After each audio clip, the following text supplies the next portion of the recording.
this week's video. This week I'm going to talk about something that really is fundamental to the whole culture at ISL, and that's our home language programme. And we actually have a new head of multilingualism, which is Zach. He's going to just say a little bit about himself and then talk about his first impressions of the language programme, what he likes about it, and also what it brings to our school, because I think it's one of those things that really does create a deep and special culture. So first of all, Zach, if you'd like to basically introduce yourself and tell us a little bit about your language background. Right, so hello everybody.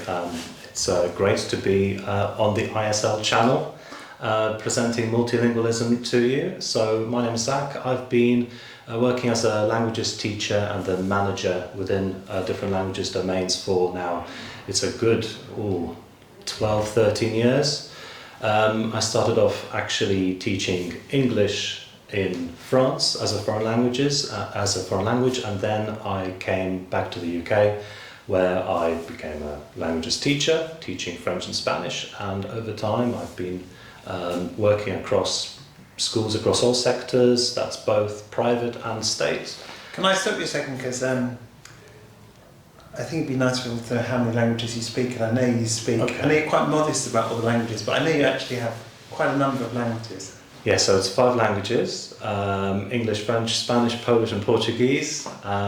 Some people say I cheat because 3 of them are Latin languages, admittedly. But I'm trying to learn Korean. That's quite an interesting challenge with the different alphabet and the different... Is that recent? It's been on and off. So I lived, when I was in... It's always funny, when you go to one country, you expect to speak one language, but then you will meet different people from different cultures. So when I was living in Paris, I was learning Spanish, and I lived with some Koreans. Oh, okay. So as a result, I was trying to learn some Korean, and that's been an ongoing project. It's been an ongoing project, yes, and I'd say it's been great to get exposed to so many different languages over my time living both in France and the UK, and so just also going back to what you said, you were talking about the fact you've been a language teacher in France, and you've come here and you've taught in private and state schools. Also a little bit maybe about managing languages, because I know that you've got I know of course that you've got a managing languages background as well. So yes, so I've been managing languages now for 6 years, and ISL is quite unique in the way languages are managed. Yeah. The traditional model would be that you'd have English as a first language, totally isolated from any other languages. And then you'd normally have 2 or 3 foreign languages. Most of the time it's French, Spanish, German if you're lucky, and on the odd occasion you might have Greek or Latin in some, normally grammar schools or private schools. The approach here is totally unique, and I've not seen any other school, I don't think, in the country, let alone I think in the world, that offers 24 languages as part of the offer. So for me, of course, when I was researching ISL myself, that was already a spectacular thing that I wanted to be involved in.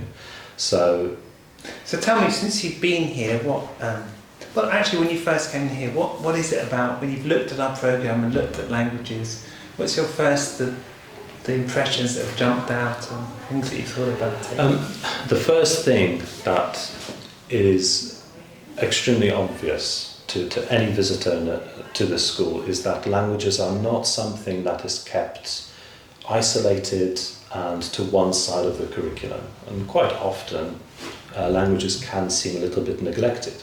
Yeah. In ISL, languages is actually the USP. ISL is languages, and they come to the forefront from the moment you walk through the front doors. They are all around you, and they're around you in different ways.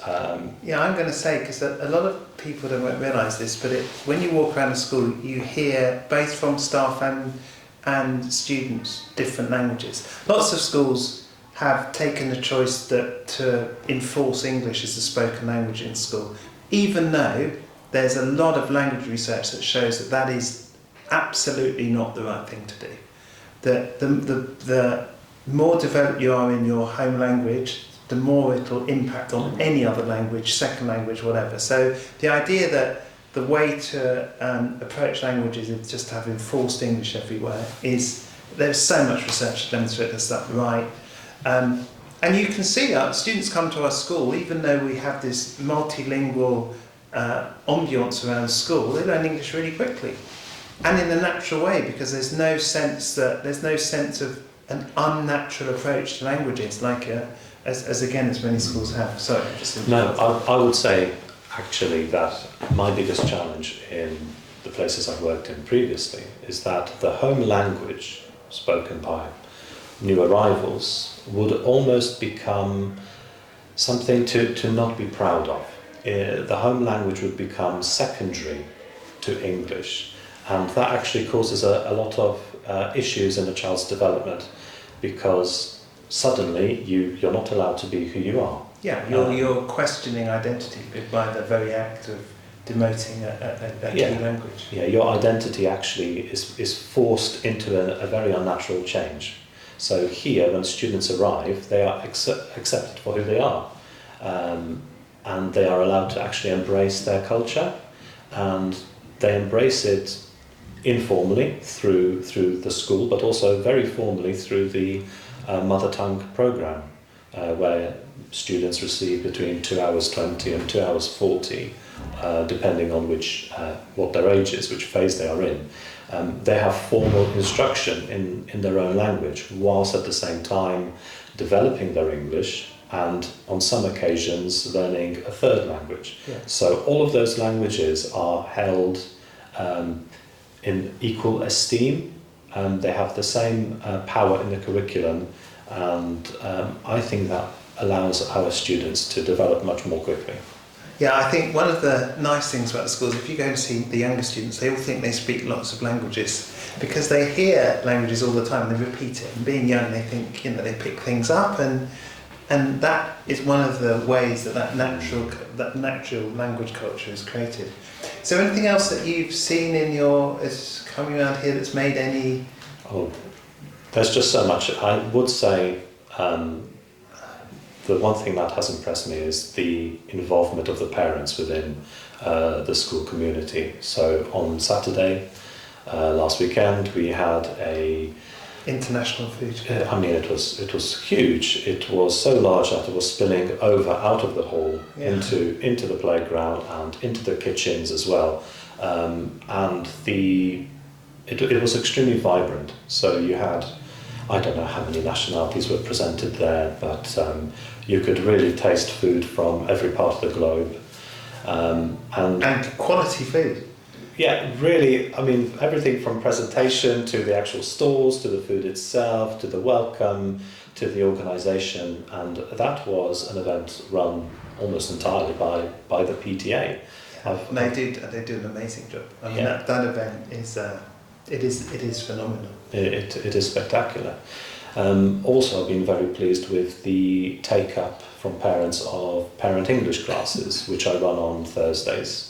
9 to 10, you are warmly invited if you wish to develop your English, and the take-up there has been, in the last class we had about 20 who showed up, and there's another 4 who have signed up for this week, so slowly we are growing, which I think is phenomenal. It's lovely to see parents still involved in their own language journey rather than that sort of traditional kind of switch where it's only down to the child to learn. We all should be learning. And it's been great to, of course, become involved with the parent community that way. So there you go, everyone. Here's an introduction to Zach and initial impressions of multilingualism as he takes over the helm. He's going to be running a workshop soon on multilingualism at ISL, to which you'll all be invited. That's on key dates, so you can see when that is. So just for me to say thank you for watching us today, and we look forward to seeing you next week. Thank you. Thank you very much.